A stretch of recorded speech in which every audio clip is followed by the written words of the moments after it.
Hey guys, so in today's video, I want to talk about what it is that makes Hindu scripture so different, so unique. I know that for many of you, maybe Hindu scripture's a completely new thing and you're not really familiar with Hindu scripture at all, but in our Lecture 11 series in Enlighten University, we've started to talk about Vedanta and Vedantic scriptures and specifically the Upanishads, and so I just wanted to give a very general introduction for you guys here on the main channel. Stay tuned.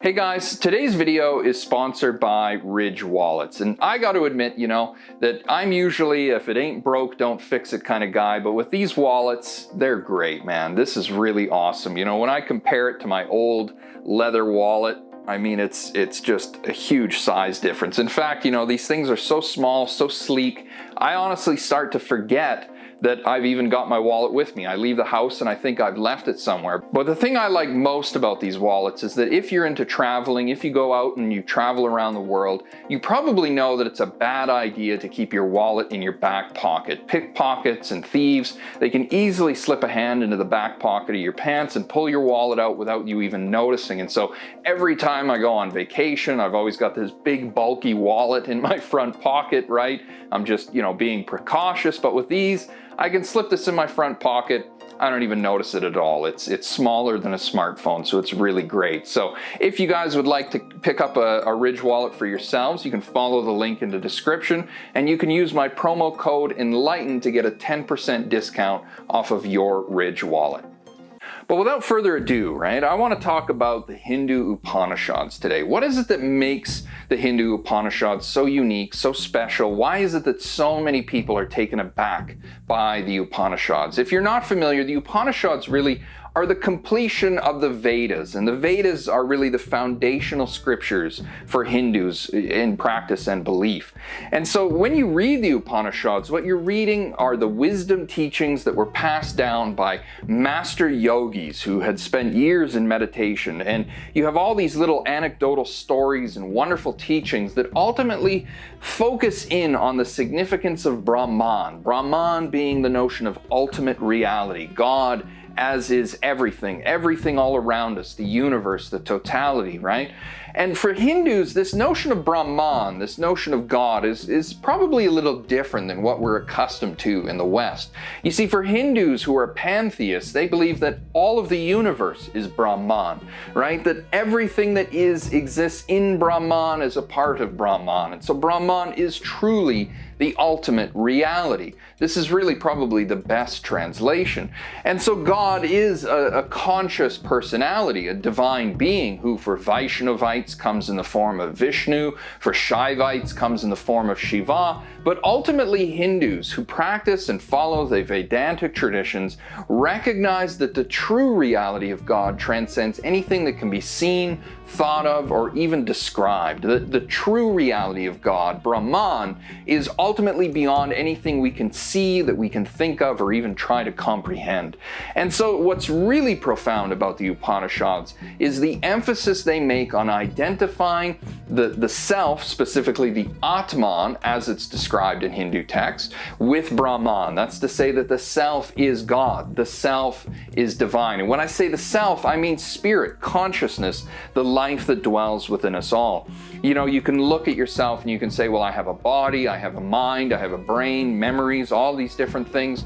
But ultimately, when we look at consciousness, we're asking ourselves, who is it that's aware of these things? Who is it that is conscious of everything that's going on? And so Hindu yogis over hundreds of years would journey deeper and deeper into altered states of consciousness in an effort to acquire knowledge about the true nature of the self. Because it is in only understanding the true nature of the self that we can hope to understand the true results of the afterlife. That's to say, if we do not understand the nature of the self, how can we really understand what happens to the self after the body has died? And so the Upanishads go into these deep, profound philosophical discussions concerning the nature of the self and its direct identification with the ultimate source of reality, Brahman.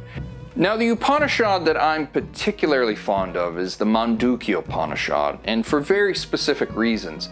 The Mandukya Upanishad is this extraordinarily short but profound mystical work that really, for me, explains the entire structure of the unconscious mind and really helps us to properly understand religion and spirituality and to put it into its proper context.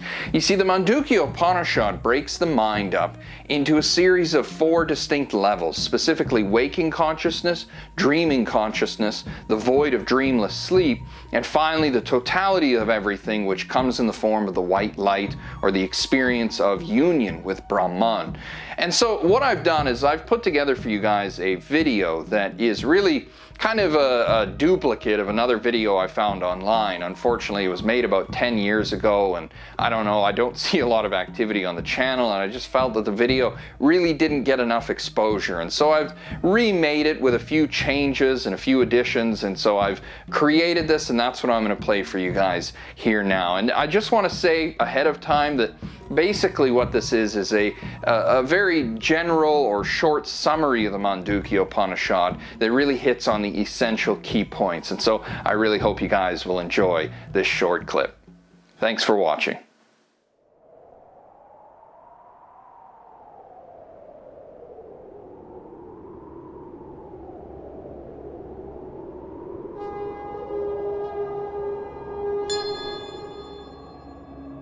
At the feet of Master Mandukya, Mandukya Upanishad.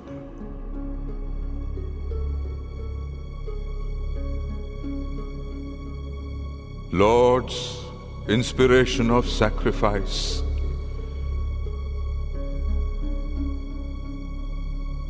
may our ears hear the good, may our eyes see the good. May we serve Him with the whole strength of our body. May we all our life carry out His will.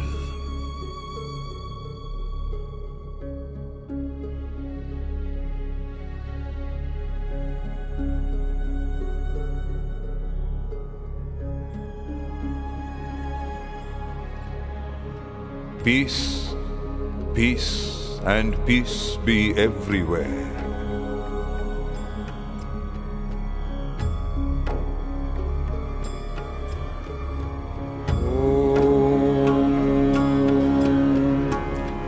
Bhadram karnebhi shrunuyam devo.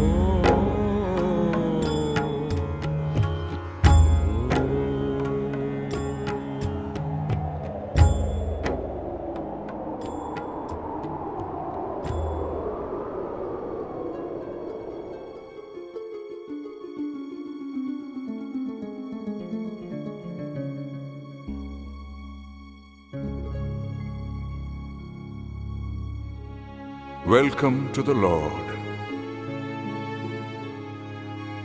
The word Om is the imperishable, all this its manifestation.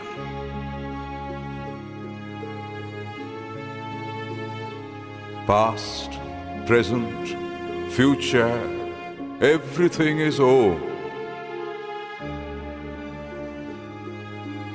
Whatever transcends the 3 divisions of time, that too is Om. There is nothing that is not spirit. The personal self is the impersonal spirit. It has 4 conditions.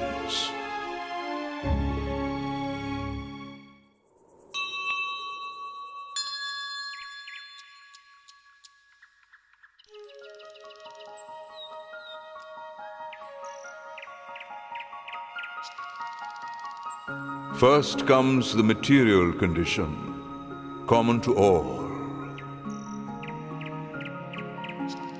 Perception turned outward, 7 agents, 19 agencies, wherein the self enjoys coarse matter. This is known as the waking condition.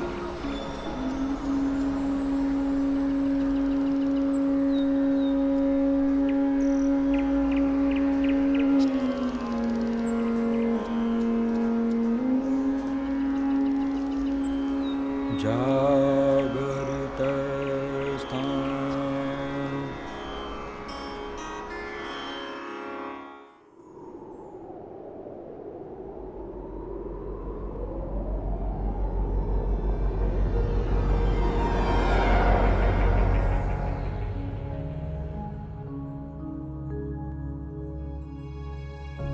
The second is the mental condition, perception turned inward, 7 agents, 19 agencies, wherein the self enjoys subtle matter.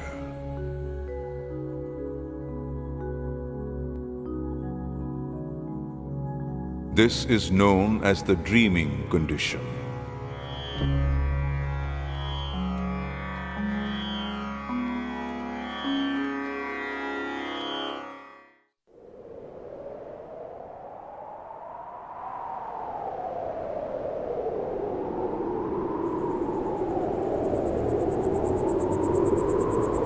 In deep sleep, man feels no desire, creates no dream.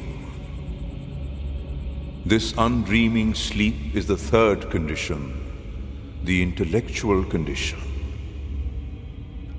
Because of his union with the self and his unbroken knowledge of it, he is filled with joy. He knows his joy. His mind is illuminated. The self is the Lord of all, inhabitant of the hearts of all. He is the source of all, creator and dissolver of beings. There is nothing he does not know. Yatra sutto na kanchana kamam kamayate na kanchana swapnam pashyati bhutanam.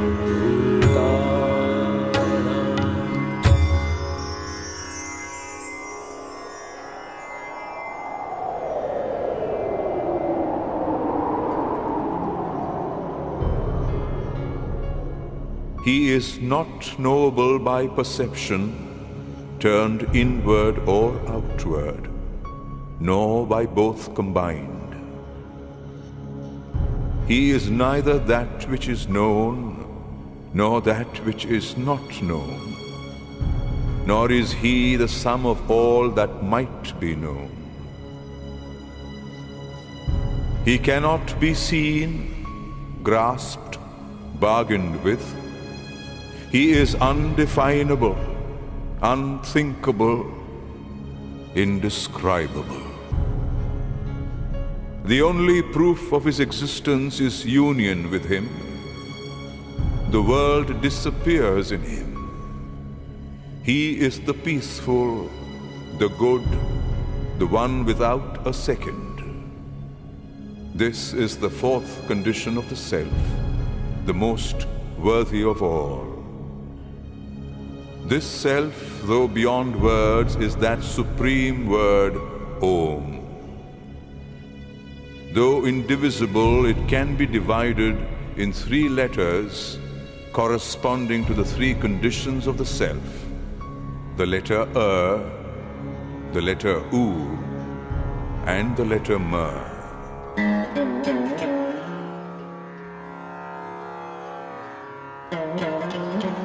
Vishnu, the Supreme Soul, the source of all things. Vishnu sleeps floating on the shoreless cosmic ocean, and we are the stuff of his dreaming.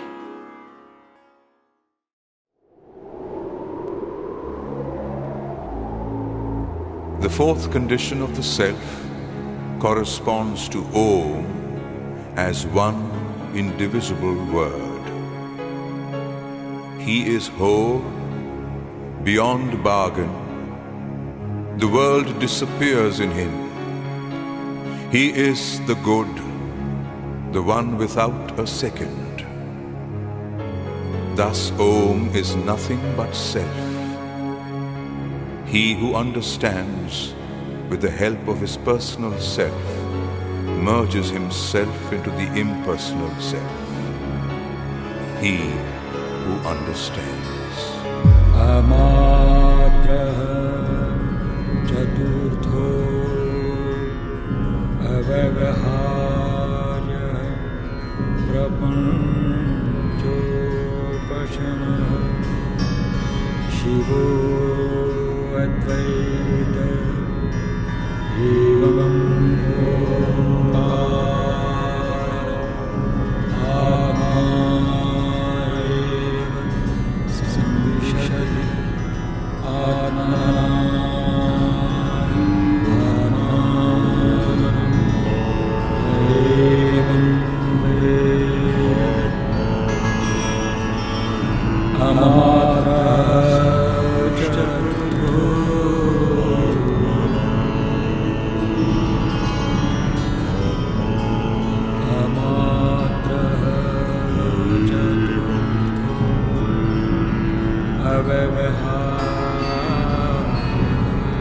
Amatra